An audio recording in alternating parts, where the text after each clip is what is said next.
علیکم ورحمۃ اللہ وبرکاتہ۔ پہلے آپ یہ ویڈیو دیکھ لیجیے۔ الحمد لله رب العالمين الرحمن الرحيم إياك نعبد ونستعين اهدنا الصراط المستقيم صراط الذين أنعمت عليهم غير المغضوب عليهم ولا الضالين أرأيت الذي يكذب بذلك الذي يدعو اليتيم ولا يذكر له المسكين فويل للمصلين الذين هم عن صلاتهم ساهون الذين هم يراءون ويمنعون الماعون الله أكبر سمع الله لمن حمده الله أكبر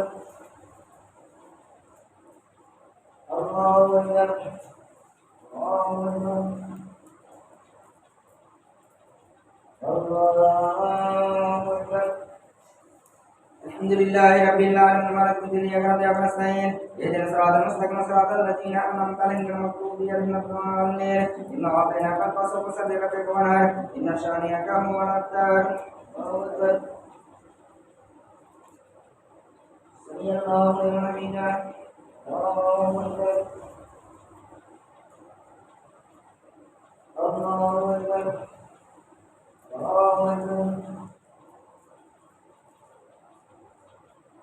الله أكبر الحمد لله رب العالمين الرحمن الرحيم إياك نعبد ونستعين اهدنا الصراط المستقيم صراط الذين أنعمت عليهم غير المغضوب عليهم ولا الضالين قل يا أيها الكافرون لا أعبد ما تعبدون ولا أنتم عابدون ما أعبد ولا أنا أعبد ما أعبد ولا أنتم عابدون ما أعبد لكم دينكم ولي دين الله أكبر سمع الله لمن حمده الله أكبر الله أكبر الله أكبر الله أكبر الحمد لله رب العالمين الرحمن الرحيم إياك نعبد ونستعين اهدنا الصراط المستقيم صراط الذين أنعمت عليهم غير المغضوب عليهم ولا الضالين إذا جاء نصر الله والفتح والناس يدخلون في دين الله أفواجا فسبح بحمد ربك واستغفره إنه كان توابا الله أكبر سمع الله لمن حمده الله أكبر الله أكبر الله أكبر الله أكبر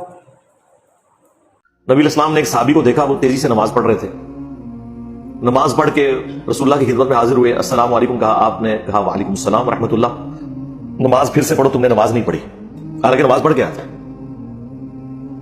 اس نے نہیں کہا یا رسول اللہ میں نے تو نماز پڑھ لی ہے، دوبارہ پڑھی، دوسری بار، تیسری بار بھی ایسے ہوا، چوتھی بار اس نے کہا یا رسول اللہ مجھے پھر طریقہ بتا دیں۔ تو نبی الاسلام نے فرمایا کہ جب تم نماز کے لیے کھڑے ہو طہارت کے بعد قبلہ رخ، تو اطمینان کے ساتھ کھڑے ہو، تکبیر کہہ کے نماز کو شروع کرو، اس کے بعد قرات کرو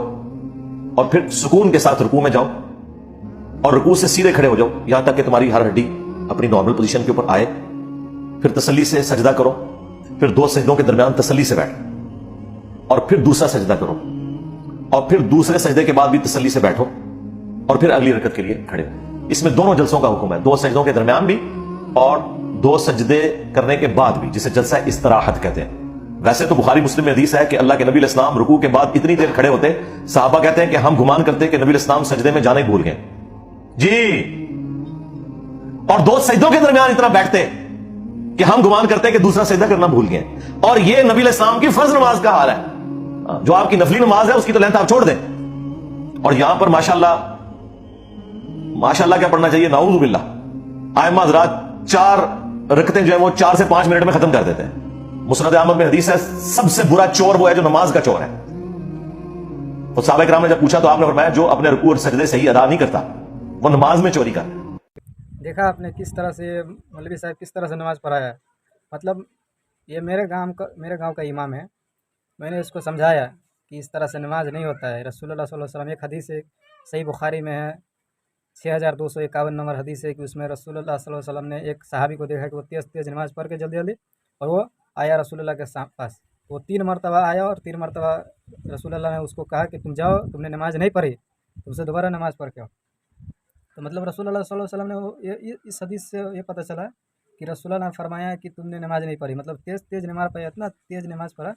کہ رسول اللہ نے فرمایا کہ تم نے نماز نہیں پڑھی، جا کے دوبارہ سے نماز پڑھو۔ اور میں سوچ رہا تھا کہ میں امام کو